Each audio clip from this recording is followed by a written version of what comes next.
পিছনের সেটআপ দেখে বুঝতেই পারছেন এখানে একটা আনবক্সিং ভিডিও শ্যুট হচ্ছিল। তো সেটা শ্যুট করতে করতে চিন্তা করলাম কেননা সেটা আমি আপনাদের সাথে শেয়ার করে যারা নতুন রয়েছেন তারা বেটার একটা আইডিয়া পাবেন যখন আনবক্সিং ভিডিও শ্যুট করবেন কী কী জিনিস কনসিডার করা উচিত। তো আমার কাছে আনবক্সিং ভিডিও আসলে 3 ধরনের হয়। প্রথমত হলো লেজি আনবক্সিং ভিডিও, যেখানে আমরা ভিডিওতে বসেই বক্সটা কীভাবে খুলে এটার ভিতরে কী কী কন্টেন্ট রয়েছে সেই বিষয়ে বিস্তারিত তুলে ধরি। এটা গেল লেজি আনবক্সিং ভিডিও। দ্বিতীয় যে বিষয় রয়েছে সেটা হলো টপ ডাউন আনবক্সিং ভিডিও, যারা আমরা বেশিরভাগ ক্ষেত্রে দেখা যায় একা একা ভিডিও শ্যুট করি, সেক্ষেত্রে কিন্তু আমাদের সেকেন্ডারি কারো হেল্প নেওয়ার সম্ভব হয়ে থাকে না। সেক্ষেত্রে আপনি টপ ডাউন একটা সেটআপ তৈরি করে নিতে পারেন যেখানে বসে আপনি আনবক্সিং ভিডিওগুলোকে শ্যুট করবেন। তো আমিও যেটা বেশিরভাগ সময় করি, তো সেই বিষয়টা আজকে তুলে ধরবো। আর তৃতীয় যে বিষয় রয়েছে সেটা হলো সিনেমেটিক আনবক্সিং ভিডিও।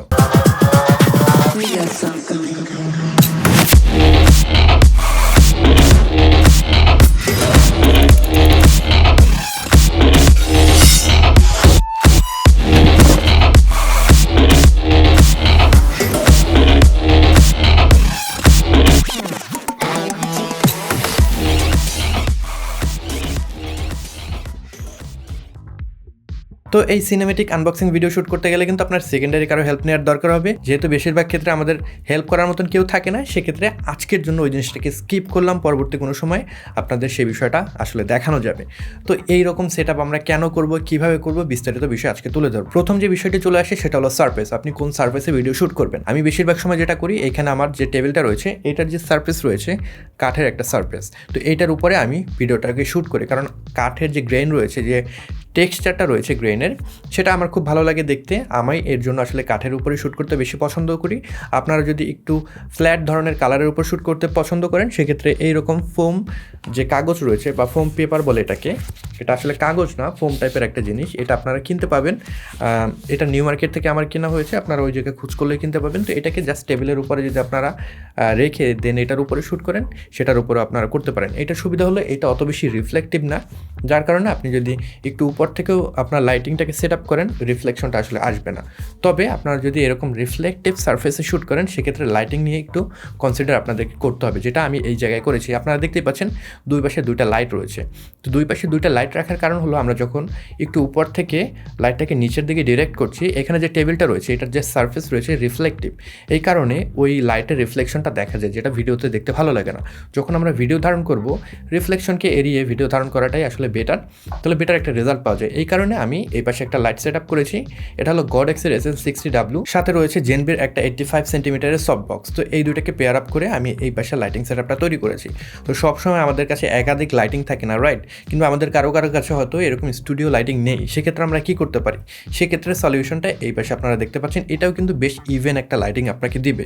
এটা হলো 5-in-1 যে রিফ্লেক্টর রয়েছে, সেটার ভিতরে ডিফিউজার যে পার্ট রয়েছে সেটাকে আমি হ্যাং করে রেখেছি। এখানে একটা টেবিল মাউন্ট রয়েছে। তো এই টেবিল মাউন্টটাও আপনারা চাইলে কিনতে পারবেন, যদি চান আপনারা DIY পদ্ধতিতে এটাকে তৈরি করেও নিতে পারেন। তো এখানে কিছু বিষয় আসলে ক্লিয়ার করতে হয়, সেটা হলো আমি এইখানে যে টেবিল মাউন্টটা ব্যবহার করেছি সেটার লিঙ্ক আমি নিচে ডেসক্রিপশন বক্সে দিয়ে দেবো, ওইটা ব্যবহার করে আপনারা কিনতে পারেন। এই যে স্ট্যান্ড রয়েছে সেটার একটা হলো ভার্টিক্যাল আর্ম রয়েছে, ওই আর্মে আপনি যদি চান লাইট কানেক্ট করতে পারেন, আর একটা হরাইজন্টাল আর্ম রয়েছে, সেখানে আপনি যদি চান ক্যামেরা কানেক্ট করতে পারেন। আর আমি একটা ফিকশন আর্ম আলাদাভাবে ইউজ করেছি আমার মাইক্রোফোনটাকে কানেক্ট করার জন্য। সো এই জিনিসগুলো আপনার আলাদাভাবে কিনে নিতে হবে, ডেসক্রিপশন বক্সে লিঙ্ক দেওয়া থাকবে। আরেকটা ব্যাপার হলো, যখন আমরা টেবিলে এই আর্মটা কানেক্ট করবো, সেটা কিন্তু যদি টেবিলটা শেকি হয়, আমাদের ভিডিও ফুটেজ কিন্তু শেকি হবে। সেই ক্ষেত্রে অনেকে চাইবেন ট্রাইপড ব্যবহার করতে। যদি ট্রাইপড ব্যবহার করতে চান, আপনারা যদি অ্যাফোর্ডেবল বাজেটে ওইরকম টপ ডাউনের একটা ট্রাইপড কিনতে চান, আমি সাজেস্ট করবো জমির M8 নামে একটা ট্রাইপড রয়েছে, ডেসক্রিপশন বক্সে অ্যাগেন লিঙ্ক দেওয়া থাকবে, সেটা ব্যবহার করে আপনারা কিনে নিতে পারেন। ওই ট্রাইপডটার বিশেষত্ব হলো আপনি নর্মাল যে ভিডিও সেটা তো করতে পারছেনই, তবে আপনি যদি চান টপ ডাউন শটের জন্য ওটাকে ব্যবহার করতে পারবেন। যে স্ট্যান্ডটা রয়েছে সেটাকে আপনি হরাইজন্টালি আসলে প্লেস করতে পারবেন, এই কারণে আপনি টপ ডাউন শটগুলো নিতে পারবেন। আর যারা অ্যাফোর্ডেবল অপশন খুঁজছেন মোবাইল ফোনের জন্য, সেক্ষেত্রে এগুলোতে ইনভেস্ট না করে আপনারা জাস্ট একটা সিজার আর্ম কিনে নিলেই কিন্তু হচ্ছে। আমি উপরে এই জায়গায় একটা লিঙ্ক দিয়ে দেবো, ওইখানে আমি সিজার আর্ম ব্যবহার করে কীভাবে টপ ডাউন শটের যে সেট আপ তৈরি করবেন সেই বিষয়ে কিন্তু বলা আছে। তো এটাকে আমি এই সাইডে ঝুলিয়ে দিয়েছি, এবং এই পাশে যে লাইটটা রয়েছে সেটা একটা ইন্টারেস্টিং জিনিস। সেটা হলো নর্মাল আমরা ঘরে যে লাইটগুলোকে ব্যবহার করি, লাইট বাল্বগুলো রয়েছে, এটা হলো 25 ওয়াটের একটা লাইট, সেটাকে আমি ব্যবহার করছি। এটার উপর থ্রো করার কারণে ওই লাইটটা কিন্তু ডিফিউজ হয়ে পুরো সার্কেল আকারে এখানে গিয়ে পড়ছে এবং অনেক সফট আকারে পড়ছে, যার কারণে আমরা হার্শ একটা শ্যাডো কিন্তু এখানে পাচ্ছি না, খুবই স্মুথিং একটা লাইট পাচ্ছি। এটাকে রিমুভ করে যদি আমি আপনাদেরকে লাইটটা দেখাই, দেখতেই পাচ্ছেন এই লাইটটা কিন্তু দেখতে ফ্ল্যাটারিং না, অনেক হার্শ শ্যাডোটা এই পাশে বোঝাই যাচ্ছে। বাট আমরা যদি এটাকে জাস্ট ইনক্লুড করি সেক্ষেত্রে কিন্তু লাইটিংটা অনেক বেশি স্মুথ হয়ে যাচ্ছে। তো আমাদের এই ধরনের লাইটিংই দরকার যখন আমরা top down shot video shoot করব কিংবা আমরা যখন কোনো আনবক্সিংয়ের ভিডিও শ্যুট করব। তো এইগুলো মোটামুটি লাইটিংয়ের ব্যাপার স্যাপার। আপনারা যদি চান সেক্ষেত্রে কিন্তু এই যে লাইট রয়েছে এক সাইডে আপনারা এই লাইটটা রাখলেন, আর এক সাইডে কিন্তু আপনারা 8GB লাইটও রাখতে পারেন যদি আপনাদের কালার পছন্দ হয়। এরপরে চলে আসে ক্যামেরার বিষয়, কোন ক্যামেরা আপনি ব্যবহার করবেন। যদি আপনার কোনো ক্যামেরা না থাকে সেক্ষেত্রে মোবাইল ফোন আপনারা ব্যবহার করতে পারেন। মোবাইল ফোন দিয়েও কিন্তু আপনারা বেশ ভালো কোয়ালিটির টপ ডাউন ভিডিও পেয়ে যাবেন, কারণ এখানে যেহেতু সাফিসিয়েন্ট লাইট রয়েছে মোবাইলের ক্যামেরাও কিন্তু আপনার সুন্দর একটা ভিডিও ধারণ করতে সক্ষম। তবে যখন শ্যুট করবেন তখন 4K-তে যদি শ্যুট করেন সেটা আপনি 1080p-তে রেন্ডার করেন কিংবা 4K-তে, ওটা কিন্তু দেখতে ভালো লাগবে। নর্মাল 1080p-তে শ্যুট করার চেয়ে 4K-তে শ্যুট করা বেটার। এরপরে যদি আপনার ক্যামেরা থাকে সেই ক্যামেরাটা আপনারা কানেক্ট করতে পারেন। আমি যেটা করেছি, এই যে আমাদের যে স্ট্যান্ডটা রয়েছে, টেবিল আর্মটা রয়েছে, এটার সাথেই যে আর্মটা আছে সেখানে একটা বল হেড রয়েছে, সেখানে আমি ক্যামেরাটাকে জুড়ে দিয়েছি এবং সেই ক্যামেরায় আমি যে লেন্সটা ব্যবহার করছি এটা হলো 16mm একটা লেন্স। যদি আপনাদের কাছে এই লেন্সটা থেকে না থাকে, আমি যেটা ব্যবহার করছি এটা হলো সিগমার 16mm f1.4 DC-DN লেন্স। যদি না থেকে থাকে সেক্ষেত্রে আপনারা যে কিট লেন্স রয়েছে সেটাকে ব্যবহার করেও কিন্তু ভালো একটা রেজাল্ট পেতে পারেন। আপনারা কিট লেন্সটা ব্যবহার করলে সেটার ওয়েটও কম হবে, আপনাদের যে স্ট্যান্ড রয়েছে সেটা আসলে সেই ওয়েটটা নিতেও পারবে এবং আপনার রেজাল্টও কিন্তু ভালো পাবেন। আর যদি থেকে থাকে ফার্স্ট লেন্স আমারটার মতন, আপনারা সেটা ব্যবহার করতে পারেন। 3 নম্বর এবং সবথেকে ইম্পর্টেন্ট যে বিষয় সেটা হলো অডিও। আমরা যখন আনবক্সিং ভিডিও শ্যুট করি কিংবা টপ ডাউন ভিডিও শ্যুট করি অলওয়েজ কিন্তু আমরা অডিওটাকে নেগলেক্ট করি, যেটা মোটেও করা উচিত না। একটা জিনিস চিন্তা করেন, আমরা যখন ভিডিও ধারণ করছি তখন কিন্তু আমাদের খুব বেশি সেন্স দেওয়ার আসলে অপশন থাকে না অডিয়েন্সকে। যখন আমরা ইন পার্সনে এই বক্সটা ধরছি তখন এটাকে আমরা টাচ করছি, রাইট, এটাকে খুলছি, এটাকে আমরা দেখছি, যখন খুলছি একটা শব্দ হচ্ছে সেটাকে আমরা শ্রবণ করছি।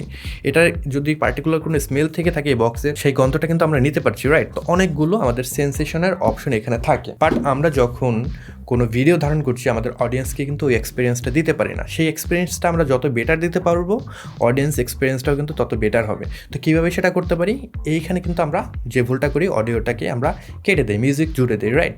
তবে সেক্ষেত্রে যদি আপনি অ্যাকচুয়াল যে অডিও রয়েছে যখন আনবক্স করছেন সেই পারফেক্ট যে অডিও রয়েছে সেটা যদি ইনক্লুড করতে পারেন ওইটা দেখতেও ভালো লাগবে, যারা অডিয়েন্স রয়েছে তারা কিন্তু সেই জিনিসটা এনজয় করবে। সো এখানে আমি যেটা করেছি, এখানে একটা শটগান মাইক ইনক্লুড করে দিয়েছি এবং সেই শটগান মাইকটা ইনক্লুড করার কারণ হলো ডিরেকশনাল ওয়েতে অডিও ক্যাপচার করতে পারবে। যদি আপনাদের থেকে থাকে আপনারা ব্যবহার করতে পারেন। কম দামেও কিন্তু বেশ ভালো ভালো শটগান মাইক পাওয়া যায়, যেরকম বয়ার BY-MM1 যে মাইক্রোফোন রয়েছে সেটা কিনতে পারেন। 2000 টাকার ভিতরে আপনারা শটগান যে মাইক্রোফোন সেটা পেয়ে যাচ্ছেন। সেটা না থেকে থাকলেও সমস্যা নেই, আপনাদের যে লেভেলের মাইক্রোফোন রয়েছে সেটাকেও জাস্ট ক্যামেরার কাছে যদি আপনারা রেখে দেন বেটার একটা অডিও কিন্তু ক্যাপচার করবে এবং সেই অডিওটা যখন আপনার অডিয়েন্স দেখবে তারা বেটার ওয়েতে এনজয় করতে পারবে। তো এই জিনিসটা আপনারা করে দেখতে পারবেন। আশা করি আপনার যারা ভিউয়ার্স রয়েছে তারা কিন্তু বিষয়টা এনজয় করবে।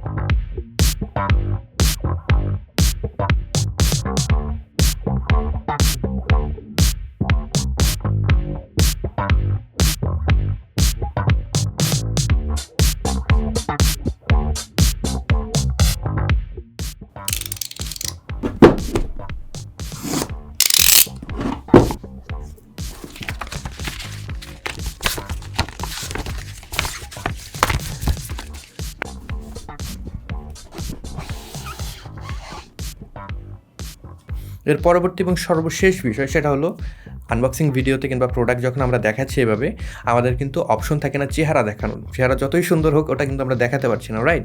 তো সেই ক্ষেত্রে আমরা যে জিনিসটা দেখাবো যেটা আসলে ভিউয়েবল হবে আমাদের ভিডিওতে সেটাকে ক্লিন রাখতে হবে। আমাদের যে হাত রয়েছে সেটাকে আমরা প্রথমে ওয়াশ করে ফেলবো, দেন দেখতে হবে আমাদের যদি নেলস বড় হয়ে থাকে সেটাকে কেটে ফেলতে হবে, কারণ অনেক সময় দেখা যায় অনেকে ভিডিও ধারণ করছি আমাদের নখটা অনেক বড় বা নখের ভিতরে ময়লা রয়েছে যেটা দেখতে মোটেও ভালো লাগে না। তো সেটাকে আপনারা কেটে ফেলতে পারেন। দেন ময়েশ্চারাইজার যে ক্রিম রয়েছে কিংবা লোশন রয়েছে সেটা আপনারা হাতে মেখে ফেলতে পারেন।